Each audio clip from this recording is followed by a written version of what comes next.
We'll wait to see both of these players put their prizes out. The big decisive thing here is going to be, who gets to start action off and what these players decide to do based off of the cards they have available in their prizes. And that's a big hit here for Caleb. Both copies of that boss's orders in the prizes. Yeah, that could be pretty impactful. We'll see. One of them is on the bottom, so if you take them kind of in that order, that's one he could get access to pretty early. But yeah, having 0 boss's orders at the start of the game could impact some decision making.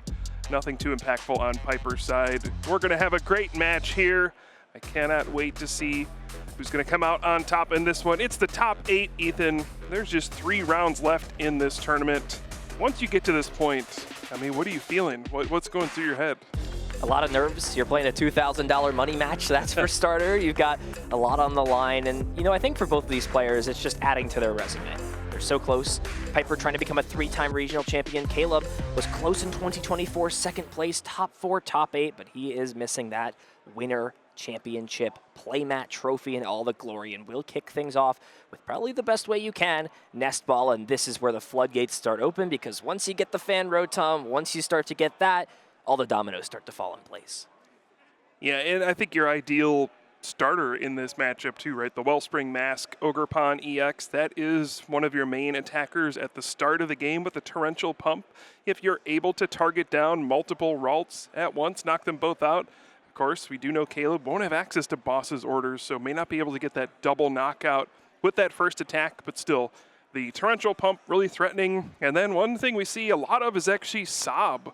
Prevents your opponent's active Pokemon from retreating, and the Pheasantipity EX is an awkward one that can get stuck. So right off the bat, we have some interesting wrinkles in this game. Will be the Fan Rotom as the selection from Nest Ball. Caleb doing what all great players do, checking through the deck, making sure he understands what pieces are at his disposal. And there is a flock of birds coming into play. 3 Hoot Hoot, getting ready to evolve into that powerful Noctowl. It is essentially, the backbone engine of this Terra Box deck. And you cannot love to see this. First thing Caleb does is just put down an energy with the Sparkling Crystal, kind of saying, hey, next turn I'm going to be attacking with this thing. And if you're in Piper's position, you got to think, I got to get down a bunch of Ralts. If I can get 3 down, I think that's ideal. But yeah, you're just kind of hoping for the best here. You have to weather the storm in the beginning of this game. Of course, one of those Ralts is prized. Prize cards potentially hurting both players at the beginning of this, but really the main hurdle, Ethan, I think is once you get Gardevoir out, things kind of fall in place, but it's can you actually get to Gardevoir EX before all your little Ralts in Kirlia get knocked out? This, Terra Box deck is one of the scariest decks in the early game to deal with. It's exactly like you said, weathering the storm. You got to make sure your Ralts are protected, and once they become Gardevoir EX, that 310 HP is a perfect number because it plays right outside of that Pikachu EX, which is another big factor this deck has going for it. It's an awkward Pokemon, but when you get it attacked and powered up, it's really hard to stop a Pikachu EX. Absolutely. Piper doing a prize check of her own here, and we do see the Badoo kind of at the front there. Could be a potential option here if your opponent, has just an Ultra Ball as their only way to find the Noctowl. That could be a way to kind of slow down this early game. And looks like Badoo was the choice. We'll see. And yeah, it's just all about the early game setup. Really with Gardevoir, a lot of the matchups is, can I set up Gardevoir EX quickly enough, get the energy into the discard pile, and start stringing together these big attacks? Because it can be vulnerable early on in the game, especially after the rotation. You don't have those refinement Kirlia to help you kind of smooth out your draws in the early turns. Earthen Vessel getting rid of Night Stretcher. We saw a pair of those Bravery Charm. You think Piper's really valuing that card? Is that a card you think maybe a lot of Gardevoir players normally would be quick to discard, but could be impactful in a matchup like this? Yeah, you can put a Bravery Charm on a Ralts, right? That could help it withstand the Torrential Pump. Gives you time to then rare candy into Gardevoir on the next turn. Funnily enough, I mean, if you have the Bravery Charm, you get hit for 100, then you evolve to Kirlia, you just get knocked out. Yeah. So don't want to do that. But yeah, those Bravery Charm can be big on the Ralts, but also helping your Screamtail, things like that, get enough HP so that they can do big damage and knock out Pokemon EX and take multiple prize cards at once. Iona will be the supporter of choice for Piper. You know, ideally with this version, really looking to use that Arven paired with the Technical Machine evolution. We'll draw to 6 cards. Not a bad 6 at that. There is a Monkey Dory. Energy already been committed for the turn, as well as an Ultra Ball, and I feel like that's got to be, thought number one is I cannot feel comfortable with just a single Ralts down in play, especially when there are 3 Hoothoots in play and that Terra Ogerpon already powered up. Yeah, you just need 1 energy, and you could use the Torrential Pump to knock out the Ralts. So yeah, second Ralts does come onto the bench. This is really a terrifying position if you're Piper. You could lose both of those on the next turn. Like you mentioned before, Ethan, there's no kind of bench barrier, no more mana fee. Shaman is maybe on the horizon, but for now, those Ralts are vulnerable on the bench. So this is kind of a nerve-wracking situation. And also, I mean, even if you just leave the Pheasantipity there, it's annoying if you just get, like, sobbed for a little bit. I don't think that's what Caleb will want to do right here, but yeah, Piper was able to get a couple Ralts down, set herself up to potentially have a big turn too, but yeah, it's really nerve-wracking. You don't know what's going to happen next. Yeah, the only saving grace for Piper at this point, like it was just pointed out, 2 Boss's Orders prized. Means there's no way for Caleb to take a 2-prize turn right here. He's got to just decide, what he wants to approach. Is he okay taking out one of these Ralts? But then you activate the Pheasantipity, so maybe Caleb is going to have to cook up something a little bit different because of, the underlying circumstances of not having easy access to gusting cards. Yeah, and I think Piper was probably breathing in a sigh of relief, seeing, oh, Crispin is the supporter for the turn. That means there's no Boss's Orders. That means I'm going to have a Ralts in play for the next turn, and yeah, that's great. We do see the Crispin, 1 energy going into the hand, 1 going on to the Wellspring Mask Ogerpon EX. And yeah, Ethan, like you're saying, I mean, you can just knock out 1 Ralts, but then you give your opponent access to flip the script. It's a tricky situation to be in. Looks like we're just going to see, okay, a little bit of both worlds then. You're not forced to shuffle those energy back in. What do you think about this, Kyle? Just hitting for 100 and maybe setting up for some plays later on? I think that's a really, really intelligent play. Your opponent just had 2 cards in hand. You don't know what those are, right? There could be a supporter, sure, like a Professor's Research, but if it's just something like this Arven, the turn is going to be really limited. Right? You can just search for an item and a Pokemon tool. You can maybe rare candy into Gardevoir, but then what's left after that? You don't have another supporter you can play for the turn. You're really low on cards, so I think this was Caleb identifying a weakness in Piper's board position here and saying, you know what, I'm just going to go for it. There's no point in taking a single prize knockout here when I can put some relevant damage on this Pokemon EX and prevent you from using Flip the Script. Artisan coming into play, first stadium of this series, will help both players out, but for now, Piper using that to grab Badoo. So this could be, a little bit of both worlds, but that 100 damage onto Pheasantipity is just providing so much of a threat now because, yes, you can come in, but this is why Piper saved those Bravery Charm, putting in a lot of work now, buffing up that Pheasantipity and putting it out of range of Torrential Pump. Yeah, but now Piper has 0 cards in her hand. This is, again, a really vulnerable situation. I mean, you could see if Caleb had Boss's Orders, this would be a huge situation to Boss's Orders up the Pheasantipity EX or something like that. We do see that there is a potential for something like a Jamming Tower to come in. It's a key card against these Gardevoir decks, and that could be key to knock out that Pheasantipity EX. I mean, you can imagine if you can knock that out, Piper has 0 cards in hand. What does she do from there? Yeah, not a lot here going on in the hand for Caleb. You do have to wonder, if this Water Energy gets committed something else, then that Jamming Tower play is actually not an option because it would shut off your own Sparkling Crystals. So there's a little bit of, back and forth, but Caleb is deciding to just, hold on to this Nest Ball, is maybe kind of afraid of, what happens in the worst case. I just kind of want to have a way to maybe grab Pheasantipity. A little bit of hesitation, but, things aren't terrible here for Caleb. Looks like he's going to commit to this Torrential Pump, still take the first 2 prizes, but now Piper guaranteed to get the top of the deck of the card and then also 3 cards off this Flip the Script. Yeah, deciding that the 2 prize cards were worth it instead of just the 1. And there's the Flip the Script. Does Piper find any supporter card? It looks like a Professor's Research. That's big. All right. You can see if there wasn't a knockout taken, just the draw for the turn, it was nothing, right? There would not have been really anything done on this turn, but now that the knockout happened, Flip the Script can be used with the Pheasantipity EX to draw 3 cards, and really this is going to jumpstart Piper's turn here, and we'll see what she can pull off now. Yeah, and an interesting, priority.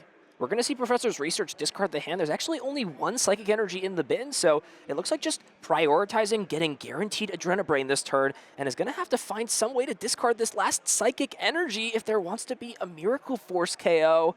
We'll double check the bin to see if there are enough. It looks like there's only 2, however. Yeah, that's not it. And I don't know if there's any way in Piper's hand to discard another Psychic Energy. This could be a bit of an awkward turn. Yeah, really valuing the Adrenabrain, of course. We've been seeing this card for a long time now, the Monkey Dory. You get to move up to 3 damage counters from one of your Pokemon onto one of your opponent's Pokemon. It helps you fix the math for a lot of different attacks, resulting in knockouts. It can set up really tricky plays. It works beautifully with the damage you have to put on your own Pokemon with Gardevoir EX's Psychic Embrace ability, and it's like this card was made for this deck almost. A match made in heaven indeed. Monkey Dory fitting in perfectly with Gardevoir. We'll see, interested to see what the option is. And speaking, Monkey Dory already a broken card, but they gave it also such a valuable attack. Guaranteed Confusion is going to just put pressure onto this onto this Wellspring Mask Ogerpon. And this is a big thing. A lot of decks can play around Confusion, but Caleb's not really playing any way to switch his active out besides the Latias. And with that being the case, it means if you want to try and use Torrential Pump this turn, you got to flip for it. Yeah, it puts you in a really awkward position.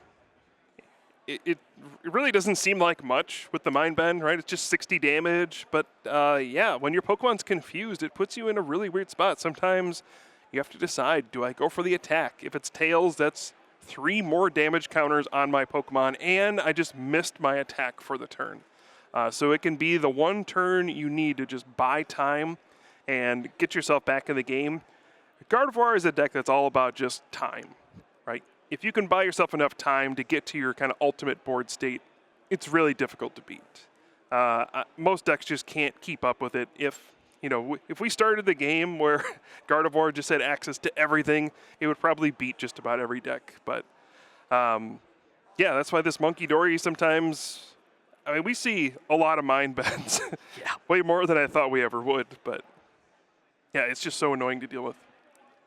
So first Jewel Seeker, I feel like we've seen in a while. Me and Sable House had a game that had no Jewel Seekers. So this is more than welcome sight to my eyes. Such a powerful ability. Pairs perfectly with this deck surrounding so many different Terra Pokemon. Can search out any 2 trainer cards from the deck, and it looks like just really valuing ways to just search more Pokemon out. Nest Ball plus Ultra Ball. You can kind of combo together these really powerful turns, and it's really going to come down to, Caleb's imagination and what his vision is for this final attack to end his turn off. Yeah, and one of the awkward things is he doesn't have a particularly great attack this turn. Right, with the Ogerpon being confused, you don't really want to commit too heavily to using like a Crispin on it or any resources to kind of go for a big attack that might just fail. There's no Pokemon on the board right now that could be knocked out by like the Fan Rotom. Sometimes that's an easy one. You can just Boss's Orders up a Ralts, something like that, get an easy prize card. And there's not a lot that just does like 110 damage to the Monkey Dory. You typically need an attacker that takes like 2 energy, and it's typically requiring like a Pokemon EX as well. So this Monkey Dory just presents so many headaches for your opponent. So all these searching cards hitting the board at once. Gonna see the bench fill up here. Terrapagos EX coming down. Latias EX on the bench. And Caleb did find one of those 2 Boss's Orders off the bottom 2 prize cards, and did also find Energy Switch. So this could maybe be an opportunity where that newly grabbed Terrapagos EX can come in and maybe unify beat down that Pheasantipity that already took a little bit of damage early on. You're absolutely right, Ethan. And that Bravery Charm will not save the Pheasantipity EX this time. Terrapagos EX going to get powered up here. And yeah, with the Latias EX giving all your basic Pokemon have no retreat cost, allows you to freely move between them. Yeah, this is going to be a huge swing in the game. Caleb going to go down to 2 prize cards. Now, there is still a huge hurdle ahead of that Gardevoir EX to get through, but this is what you got to do. Try to pick up these prize cards where you can. Yeah, and a huge threat now with Caleb being at just 2 prizes. How safe does Piper ever feel to put Pheasantipity on the bench again? It feels like you'd have to commit another Bravery Charm, and that's just a resource that you're usually using offensively, having to be committed in a defensive way so that you can, get that extra draw power that this deck is lacking now that Refinement Curlia no longer an option. So do you see another Darkness Energy come down onto the second Monkey Dory? This is where you really feel powerful as a Gardevoir player. You get twice the Adrenabrain every turn, so you can move 6 damage counters and really start to set up some really nifty plays. Looks like there's a Scream Tail as well that could come down with the Bravery Charm. See how much Piper's willing to commit here. And once again, Ethan, there's not a lot of Psychic Energy in the discard pile currently. We'll see what kind of attack Piper's able to pull off. There are those Psychic Energy you mentioned, but again, does not find anything like Earthen Vessel or Ultra Ball, just a handful of supporters, and it makes you wonder, what the option is, and we're going to be seeing some more Mind Bend action. Monkey Dory is getting a full workout here in this first game. How much can one Mind Bend? We see another just 60 damage attack, and the Terapagos EX is confused. Again, there is the Latias EX in play that can retreat. But if you're Caleb, what are you using to knock out the Monkey Dory? The Terapagos is the thing you have right now that can do enough damage. Do you want to go for it? Is there some option that he has to pull off a knockout here? It seems pretty unlikely that he would be able to win. I don't think there's really anything in his deck that would allow him to win this turn. But how do you get yourself one step closer to winning? Did draw into that Professor Turo scenario, so at minimum, that could guarantee another use out of something like the Noctowl. Yeah, and you can retreat, Turo up your active Pokemon, and effectively get rid of the confusion. Yeah, and I'll also get an extra Jewel Seeker ability to guaranteed use next turn, essentially putting pressure on Piper to play this Iono, because there's guaranteed resources that can be found, especially with 2 Hoot Hoot in play, means you can't just target 1 and expect Jewel Seeker to be offline. So heads up thinking here from Caleb, that Latias EX allowing everything to move in and out and allow him to exceed everything he needs and create a smooth, solid game plan. Yeah, this is a terrifying spot for Piper. Opponent going down to just a single prize card. You have not taken any knockouts in this entire game. All it would take at that point, is knocking out one more Monkey Dory and they would be it. So this would be, the most heroic of comebacks, right? Down 6-1 in prize cards for Piper. She's not giving up quite yet, but it's a long road ahead. Yeah, and a tough spot, too, because if you leave the Monkey Dory on the bench, then it gets KO'd by the bench damage from the Water Ogre Pawn. Yep. But if you leave it in the active spot, then there's way more Pokemon that can take a knockout on it, too. So looks like the doors are closing. It's going to have to play Arven as the card for turn, but now Caleb is just sitting on a guaranteed Jewel Seeker for next turn, and with that at his disposal, I don't know if there's really a world where Piper can prevent a, Wellspring Mask Ogre Pawn from taking a knockout unless there's something like the Bravery Charm, so just using these charms defensively to try and just protect everything that's needed. And I think Piper probably knows this is not going to go well, but it will give her some information. If Caleb has... Well, even the Jamming Tower isn't great here, right? Because you don't have an easy way to fully power up the Wellspring Mask Ogre Pawn if your Sparkling Crystal isn't working. So maybe this Bravery Charm is the thing that helps Piper stay in the game. We'll see what happens. Big question, that one card, the Pikachu EX. Could Caleb power that up? There is the exact 1 damage counter on the Gardevoir, and there's already the Grass Energy on that Noctowl. If there's that energy switch in Crispin, as well as a way to find Pikachu, those could be all the pieces. It looks like Caleb is playing fast. He's going to check through the deck. There is the Crispin, Metal and Lightning in the deck. If he has either the Nest Ball, the Crispin itself, or an energy switch, he can find all those pieces. And this even does an extra shortcut. You can essentially use 2 Jewel Seeker abilities and get +3 trainer cards out of your deck. Yeah, looks like Caleb has figured out exactly what to do here. Like you said, Ethan, the Pikachu EX comes down, Crispin, Energy Switch, and Pikachu EX with the Topaz Bolt coming in for 300 damage to clean up that Gardevoir EX. Sometimes just 10 damage is all the difference in these games. You think Pokemon have 310 HP now? What difference is 10 gonna make? Well, you just found out. That's a game difference right there. 25 years ago, 10 damage mattered maybe just as much as it mattered now. A little bit more, I'm sure, but 10 damage is still 10 damage. Nothing seemed to go right for Piper in that game, you know. That first turn, excuse me, had to really work for that, right? You know, a slower start, it seemed like there was at least some defensive options, the Rare Candy Gardevoir, the Bravery Charm to protect against the Pheasantipity. But Caleb making really good use of that Terapagos EX, a card that's not an auto-inclusion in this list, but really showcasing how strong it can be in this Terapagos deck. Yeah, we saw Caleb just kind of put on pressure and had ways to pull off attacks pretty much every turn, really put the pressure on Piper, and that's what you got to do against Gardevoir sometimes. Just make your opponent have the answer. If they can respond with everything, that's great, but if they stumble a bit, that's the opening you need to close out these games. And I feel like this Terra Box deck, it's about finding ways to close out the game. You can get the early prizes pretty easily, but it's how do you get the last knockouts? And Caleb figured it out beautifully in that first game. So we are moving on. Yep. Oh, looks like we do have an update from the field. Ethan, what's going on out there? Let's see, it looks like Christian Fontenot, first person to advance into the top 4. Taking down Owen Dalgard, playing that EV box. So Raging Bolt EX, one of our first top 4 contenders. If he's one of our 4, I know we're going to have a great top cut, and it's going to include one of these 2 players. Does Piper will opt to go first? You see this deck opting to go second a lot of the time, wants to use, you know, that Technical Machine Evolution in combination with Arven. Could this really just be Piper saying, hey, I saw how strong your deck was when you went first. I don't want you to have that privilege. Yeah, you want to have your Pokemon in play for a turn to potentially evolve up into the big Stage 2 Pokemon before your opponent gets a chance to set up those plays with the Jewel Seeker and get like a double knockout with the Wellspring Mask Torrential Pump. Now we do see the one rare candy is prized for Piper. That's not her only way to get a turn 2 Gardevoir, right? You can evolve into Kirlia and then use Technical Machine Evolution to evolve up.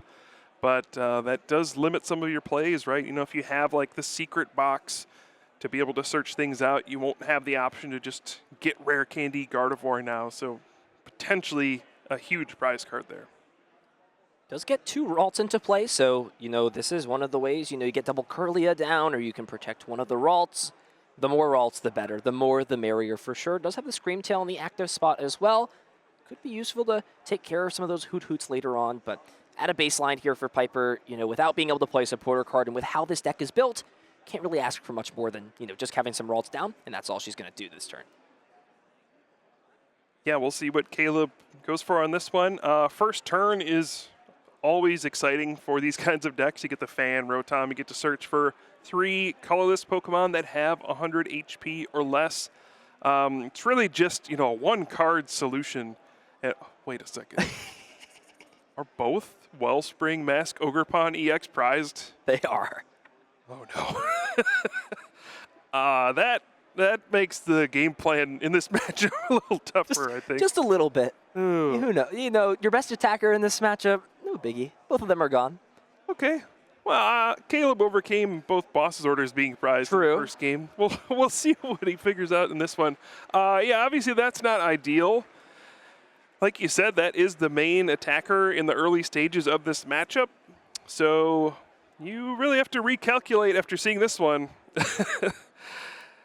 The Fan Rotom will be the choice. This is always a great way to start off. You can only use this ability on your first turn, but it works so perfectly with the Hoot-Hoot and the Noctowl. You can grab a couple Hoot-Hoot, you can get a Noctowl for the next turn since it has exactly 100 HP. Just a nice little package. And then we see the Ditto as well. Looks like a good start for Caleb, if only he had access to those Wellspring Mask Ogerpon. Locked away for now. Plenty of other pieces. The Latios EX to allow free retreat, so no energy committed yet for the turn, and This will be the big tell here for Caleb. What does he want to potentially pivot into? It looks like it's going to be Terapagos EX. Now, that is a great Pokemon. It does have that little caveat on that Unified Beatdown attack. You cannot use it on your first turn if you are going second, but with how this rest of the hand looks, it may just have to be a pass over and really relying off that Jewel Seeker ability for the following turn. Yeah, there's no energy, there's no supporter to play. That is not an ideal turn, especially given that there's no Wellspring. Oh, wow. Double Curlia, Professor's Research. Will we see the Technical Machine evolution to go with it?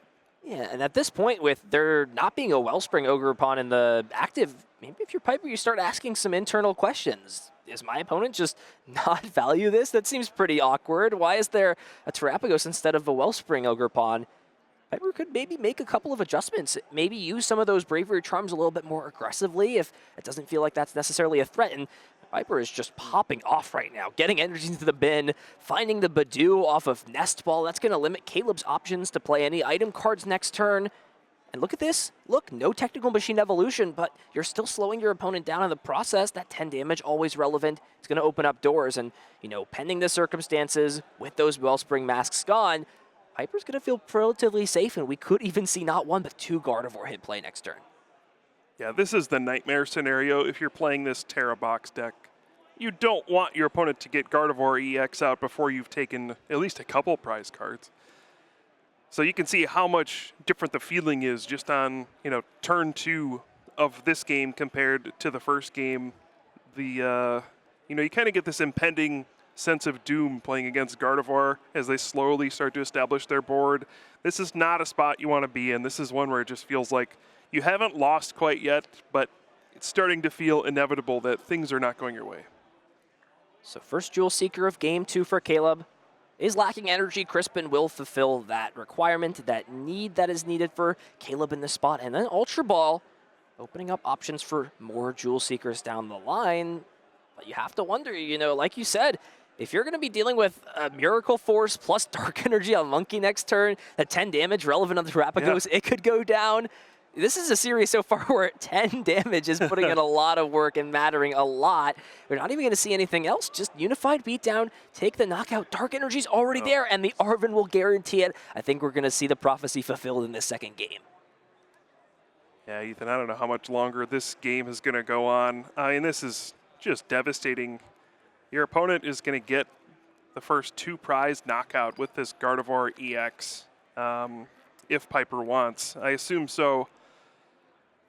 It's just Gardevoir EX has so much HP. It will be left with some damage, so we could see the Pikachu EX play once again. But, I mean, this is such an excellent setup from Piper in this game. Yeah, and even if the Pikachu comes, Monkey Dory acts as a way to kind of break that Resolute Heart ability. So you give a lot of resources, and then all Piper has to do is just evolve into another Gardevoir, and you're kind of back in the same spot. Caleb does find that Pikachu, and you have to imagine, right, with the Wellspring Ogerpons being gone, it may not be, you know, the most exciting option. It may not be one that puts you in a commanding position, but it's the one you have to take in this spot. Because if you're not taking 2 prize cards back and fighting for this prize trade, you cannot outrun Gardevoir when it has just such a strong setup and once these Monkey Dory continuously become established on the board. Yeah, I wonder what kind of play Caleb wants to go for here. You can, I guess there's not really any energy sitting in play.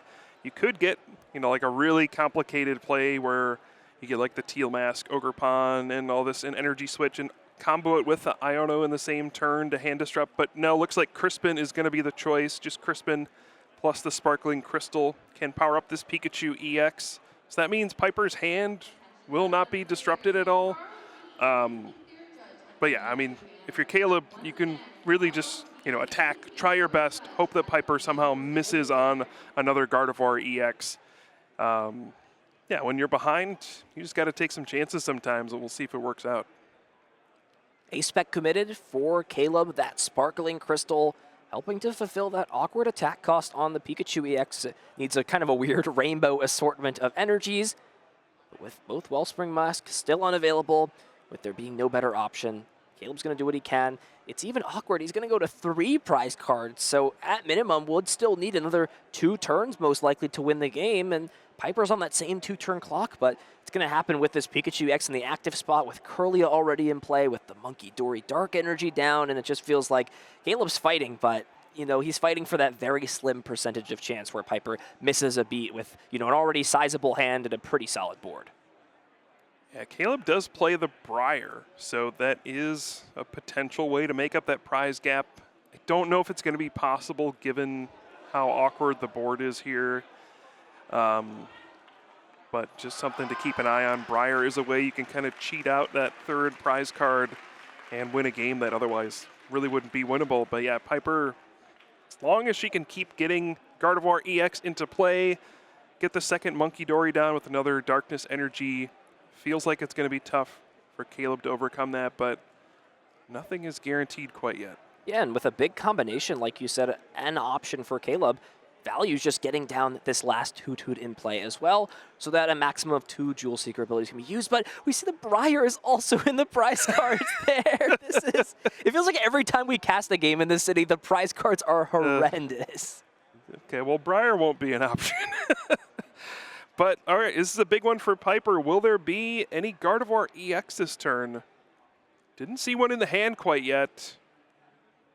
Don't know if there's any left in the deck either. There's a Nest Ball. Could potentially have grabbed the Pheasantipity just to allow Flip the Script to draw some more cards. But, you know, Piper's a smart player. Very intelligent, knows that Briar is something that she may have to play around in this spot. And there maybe even is a world, you know, where you don't even have to KO this Pikachu EX necessarily, right? Hit it for 190 damage and leave some damage with the Adrenabrain, as that may be what needs to happen so the Piper can, you know, ensure victory in this spot and not leave any gaps open. Absolutely. But again, it does all start with getting a Gardevoir EX. Without that, you're not doing a whole lot. Piper is thinking about this counter catcher. Depends on whether or not you think you need to potentially stall for time. Maybe bring up a Noctowl and make things a little awkward for your opponent. Yeah, the most awkward part is this is the only Gusting card in Piper's deck. Just plays the 1 counter catcher. So with that being the case, it may just be part of the fact that you're going to be researching this hand away. Could buy Iono.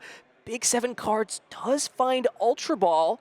So if there is a Gardevoir EX in the deck, that can guarantee to find it. There's also that Artisan, so limiting the bench here for Caleb is going to have a pretty easy choice here, getting rid of those 3 Pokemon, no longer serving their purpose. And now the question for Piper, is the Gardevoir there? And also importantly, is there another Dark Energy available to allow this Gardevoir EX to not only attack, but do so without having any damage counters on it playing outside of that Pikachu EX's range?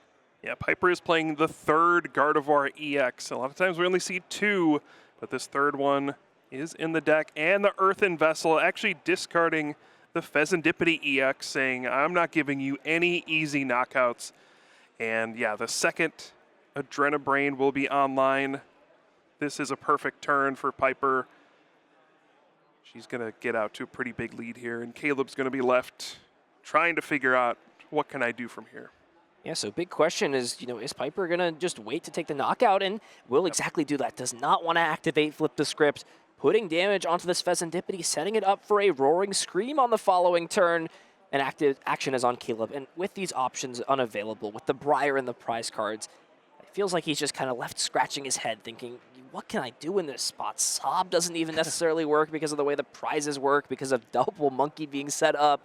You can't really trade with this Gardevoir, since any damage that you put on is just going to be flung back at the Pikachu, and Screamtail will just finish the job. So, Kyle, in this spot, what can you do to give yourself the best chance? Yeah, I'm not sure, Ethan. This just doesn't look very good. Is it cooked? Is it over? It might be. We'll see what Caleb comes up with. I guess there's a way you can, you know, try to go after a Monkey Dory. If you could set up like a Wellspring Mask Ogre Pond play or something. That doesn't work either, right? It just gets knocked out. Mm-hmm. Yeah, I'm not sure what Caleb's plan is here. One of the only Pokemon that could potentially like withstand a hit at this point is like Blood Moon Ursaluna EX. Sure. Just has so much HP. But then you have the Screamtail to deal with. I mean, it's not looking great. This is an interesting spot where if your opponent was just playing kind of like random stuff, like for example, if your opponent happened to play a Gravity Mountain, which we saw earlier in the day, sure, you could just lose out of nowhere. But Yeah. Piper just saying, I don't think Caleb is playing this kind of card, and leaving that Pikachu with 190 damage on it. But we do see a Judge here, potentially going for some hand disruption. Not sure what Caleb is looking for or trying to disrupt, though. Yeah, it seems, game is essentially on board at this point, right? There's enough psychic energy in the discard pile. Any damage on the Gardevoir will just finish off the Pikachu, and, maybe some sort of way to... you can't play Turo now. You've already committed your supporter for turn, so can't heal any of that off. There's an Ultra Ball for a Noctowl piece, but kind of feels like, we're running in circles, and it feels like just kind of calmly avoiding the inevitable almost that will be happening. It looks like just wants to extend the bench a bit, putting that Area 0 and the Nest Ball to the front. We'll see what Caleb has in store. He's a good player. He's played in these spots before. He's going to do what he can to give himself a percentage, even if it's not that great, to win this game. Yeah, Area 0 will extend the bench to 8 once again. Nest Ball from UEX and going for a restart, so there must be something really specific Caleb is digging for at this point. Guess we'll find out what it is. I'm going to guess that's not it. One more shot. And looking through the discard pile, seeing is there anything here that makes sense? Ultra Ball. Could grab another Noctowl. We could go fishing again, see 2 more trainers out of the deck. But again, just Caleb kind of just running in circles at this point. Not much he can do, and the inevitable is almost here. Yeah. Caleb identifies this one. It's not happening. Let's go to game 3. So right. 2 completely polar different games. Piper really struggling early on in game 1. Game 2, Caleb just not able to get anything going thanks to a certain Pokemon hiding out in the prizes. Once Gardevoir was established, once the Monkey Dories came down, it was all that for her. Piper Lepine tying things up 1-1. This is it, Kyle. Decisive game 3 to see who will be advancing into our top 4. Yeah, you can see how nerve-wracking that game was from Piper's side still. Even with a really, really good start, got to go first, really got out to a couple Gardevoir really quickly. Caleb still had ways to kind of do some crafty stuff and figure out ways to win. Piper had to keep drawing cards, keep drawing the Gardevoir, the energy for the Monkey Dory. So you can see how much pressure is going to be put on the Gardevoir deck. And now Caleb can choose to go first in this 3rd game and threaten that Wellspring Mask, in theory, if they're not both prized again. We'll keep our mouths shut. It feels like it. Game 3s in this building have had some history. As we see a little bit of live updates, of course, 3 other top 8 matches going on. We already explained, of course, Christian Funanon, our first player into top 4, and then our 2 other matches, Michael Davidson up 1-0 up against Taylor Whalen, so that's Gardevoir up against the Edie Box, and Joseph Mousset down a game up against Henry Chow in a close game number 2. But we are in this game number 3, Kyle. Let's get into it. Down back to the table. Caleb will start things off. I don't know if there's any way to find a fan Rotom. Oh no, that is a huge missing piece for Caleb. An essential part of this Terra Box deck is getting Fan Call, getting those Hoot Hoots into play. And now Piper has a couple of options. Could even go for the Evo, or something like the Itchy Pollen just has such a higher impact when your opponent has not put those Pokemon on the bench yet. Yeah, sound the alarm, but not for game 3 for Caleb's start here. Now, it does start with the Wellspring Mask, Ogre Pond, and has an energy attachment, so it's not like this is the worst thing that could have happened. It's still threatening a turn 2 attack, but yeah, not getting the Fan Rotom on the first turn, it's brutal. There's no Nest Ball, no Ultra Ball in your opening hand. That's tough. And without that, that's your engine, right? That's your way to get a bunch of Hoot Hoot down and set yourself up for big plays on the second turn. So got to be really deflating. But again, did get an energy attachment, did start with a good Pokemon. So not all hope is lost. Piper, though, buddy Poffin, getting 2 Ralts right away. That's a good start. Solid prizes. You saw them up on the screen. Nothing too crazy. Couple of energy. Always annoying. We saw her have a little bit of trouble getting energy into the bin on the first turn of the game. So now the question is, what else does Piper have to follow things up? Shuffling the deck means there's most likely not something like an Arven or Technical Machine Evolution already in the hand. So potentially having to rely off some other cards, and there's Uh-oh. actually nothing else. We're gonna just see No the things energy? pass back, and we're just dumping What? the entire hand here. Professor's research, not even wanting to use Crispin in this case to take a guaranteed 2 prizes, because that would leave Caleb with just 1 Pokemon in play and could potentially cost him the game. Wants to just play super safe. What is happening here in this 3rd game, Kyle? I have no idea. That... I mean, I guess I kind of get it, but your opponent didn't play a supporter card. Your opponent didn't have any energy. You got to think if you're just putting on some pressure here, there's a decent chance your opponent just doesn't have anything. But Caleb deciding, you know what, I'm going to prioritize getting a full setup here. I can't play the game without Hoot Hoot in play, without access to the Jewel Seeker. So yeah, just got to research away a really costly hand too, right? There's a Crispin in there. There's lots of resources that go to the discard pile. This could be a play that comes back later on, and we look at it and we see, oh, all those resources went away on the 2nd turn of the game. Yeah, there's always that fear, you know, you haven't searched the deck yet. If you commit to playing a Crispin and that 1 of water energy is prized, then all of a sudden you're in a real world of hurt.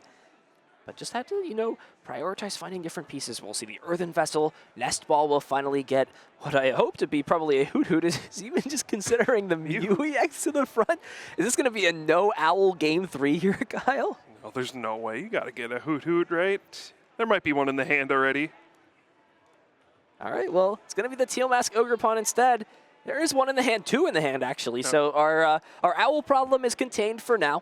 The rest of the question will be, you know, how does Caleb want to play the rest of the turn? Teal Mask, you know, can use that Teal Dance to start drawing a little bit of cards, putting the energy in play.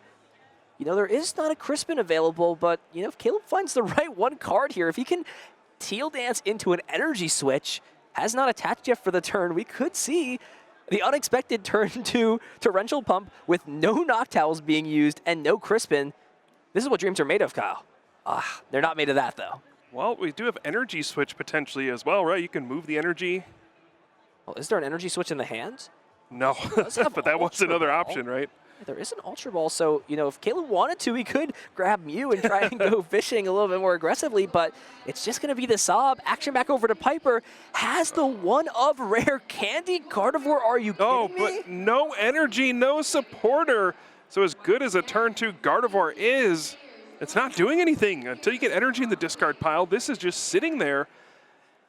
I mean, this is devastating, right? Because you're not doing anything this turn.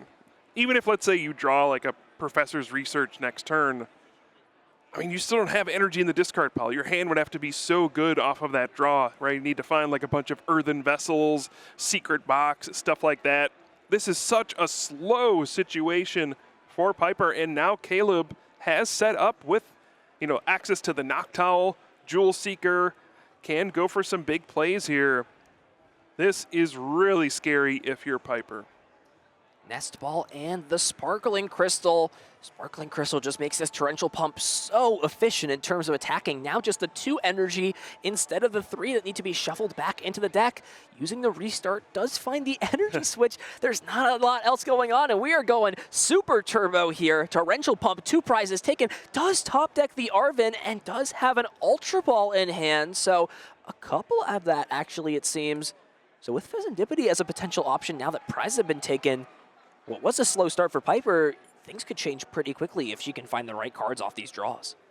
Yeah, this is a really challenging decision. You can just play the Arven, and you know your options might be a lot more limited than if you go for something like a really risky play like Ultra Ball just for Pheasantipity EX, hope to draw like Professor's Research. Getting the Arven does allow you to get the Secret Box, which will unlock some more options here, but will it be enough? How much energy can Piper realistically get into the discard pile here? You can Secret Box, you know, get the Earthen Vessel off of that potentially. Then you can Ultra Ball away the energy you get, then get a Pheasantipity EX and just kind of keep trying to cycle through things until you find the right thing. But this is going to be really challenging. Does get a guaranteed supporter at minimum for the next turn, as well as Earthen Vessel and Artisan. So at minimum, you know, you may not be knocking out this Wellspring Mask Ogerpon, but if you do want to, you could use another Scream Tail Kuiper does play 2 and just knock out one of the Hoot Hoots on the bench. That way you shut off a Jewel Seeker ability, and with there already being a Crispin in the bin, and with there already being no other Jewel Seeker abilities to possibly be used, it is a potential option. It looks like maybe just, again, foregoing putting this Pheasantipity into play, grabbing the Monkey Dory instead, and trying to figure out what the next option is. You saw Piper pause there for a second. Not sure if this was the right thing to do. A really challenging hole to dig out of in this situation. Does decide to go for the Monkey Dory. And I think, Ethan, we're going back to our friend, the Mind Bend. Maybe confusion coming up once again. And what a risky move it is, right? There's now 2 more targets for the Torrential Pump. Could knock out the Monkey Dory and the Ralts and go down to 2 prize cards for Caleb. Piper in a precarious position here. What can Caleb do to take advantage? Caleb, with so many options at his disposal, still has access to a Jewel Seeker ability. Now 2 energy on that Teal Mask Ogerpon means we could even dance around a little bit, retreat, switch some of those energies to a new Pokemon. There was the Terapagos already in the discard pile. So Caleb, with the master of this deck, is going to just see every opportunity he has, plenty of searching cards, and figure out what he wants this next attacker to use. Is there the potential here, Kyle, for him to bench a new bench a new Wellspring Mask Ogerpon and power that Pokemon up? It does have a very convenient 2 colorless and 1 water energy requirement, so if there's a couple energy switch, may not even need the Crispin to make that happen. I think Caleb is trying to do some math and figure out how many cards do I have to work with. He's got a couple Ultra Balls. He needs to find both, you need the Latias EX to give the free retreat. That's the really tricky part of this puzzle.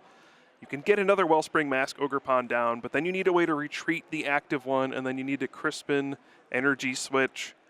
It's a lot of stuff to need, and to pull all that off, you would also need the Area 0 Underdepths to expand your bench by a slot, so you can bench the Latias EX as well. So this is a really challenging puzzle.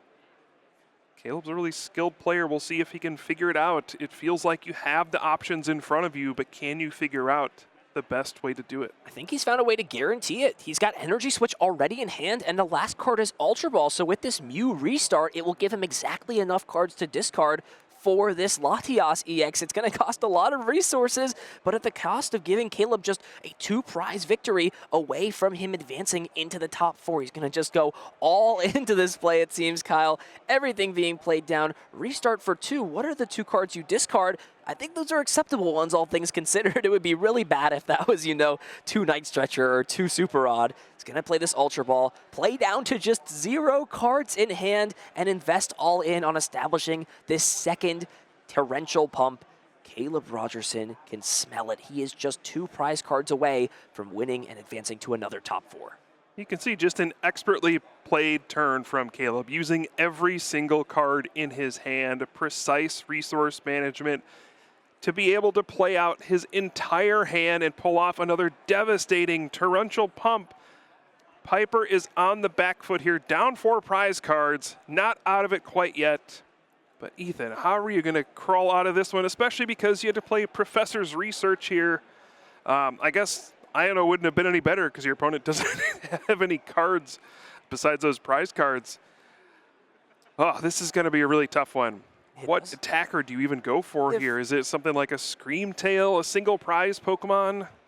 Are we going back in with another Monkey Dory? Not again. Yeah, this Monkey Dory has been putting in too much work. Its arms are getting weak at this point. I think Viper may have to potentially bench something like Pheasantipity EX and rely off Flip the Script without any dark energy on these Monkey Dory. It seems that Caleb is just able to put plays together when the damage sticks on Piper's side, right? When you use these Psychic Embrace abilities and you're unable to heal that damage off, it puts things like the Monkey Dory in play. It puts other Pokemon in play. We're actually going to see this Gardevoir EX go up to 8 damage counters on it, and potentially thinking about swinging into this, but this is really risky, Kyle, because it means that a full bench unified beatdown would actually be just enough damage to knock out Gardevoir EX. It's going to be pretty difficult for Caleb to find, though, all things considered. The stadium just got removed. He's got no Jewel Seekers at his ability. may have to just kind of take a little bit of an off turn to build up what's possible, but he's actually just going to start off dumping the entire hand and just playing the Ultra Ball. Yeah, Caleb's not in that great of a spot, right? His bench is locked. The Area 0 under depths is gone. He does not have a good attacker powered up right here. Is fully dependent on this Mew EX to restart for 3 cards. If you don't find anything good here, this could be a wasted turn. And those cards, Ethan, are horrible. There's one more shot with the Teal Dance, and it's another energy. What do you do with this energy? Could just go ahead and commit it onto something like the benched Ogerpon potentially, or even the active. If you really think about it, you can sob this Gardevoir, and with there being no dark energy down on the bench Munkidori, it's gonna kind of be in a pretty realistic range for even something like Myriad Leaf Shower to follow it up with a knockout. So, you know, maybe that's what Caleb is considering, and I'm sure a question in the back of his mind is it how likely will Piper be playing a Professor Turo next turn? And if that's the case of no, can I just kind of set up for this Gardevoir to be in range for these final 2 prizes? Such a tricky end to this game. Caleb with a massive lead in prize cards, but it doesn't take much for this Gardevoir EX deck to close the gap. And we do see the Sob, but there's the Darkness energy on the Munkidori. Oh, geez. All right, now big questions. You know, do you just Adrenabrain, move some damage to the active and take 2 prize cards and try to chip away at prize cards here? Do you try to go after something like the Teal Mask Ogerpon that's got energy on it, or even potentially go after like the Mew EX? Does Piper even have access to Counter Catcher to target down a different Pokemon? Again, Sob prevents Gardevoir EX from retreating, so you can't go into something like a Scream Tail. This 2 prize Pokemon is just stuck in the active spot. Really tricky game here. We'll see what happens, and I think you don't want to take too many prize cards too, because then something like Blood Moon Ursaluna could come out and close out the game. So what is Piper going to do? It's such a tough spot. It's now in perfect range of that Blood Moon Ursaluna. You put the damage onto this Teal Mask Ogerpon, but if there's enough energy between here, you need 7 energy total. If there's 7 energy total between both active Pokemon, the Teal Mask and this Gardevoir EX, that will actually be enough to take this knockout. It's 210 Crispin plus the 30. Crispin, does there have enough grass energy in the deck? Is that a potential option? Just past the turnover, we're going to see the Crispin. Caleb checking through the deck. If there's 2 energies, this game is over. Teal Dance, Attachment for Turn, and Myriad Leaf Shower closes out the game. Caleb Rogerson advances into our top 4 here in Portland. This really is a toolbox deck here, attacking with pretty much everything. The Teal Mask Ogerpon EX gets in for the last attack. Wow, what a match there.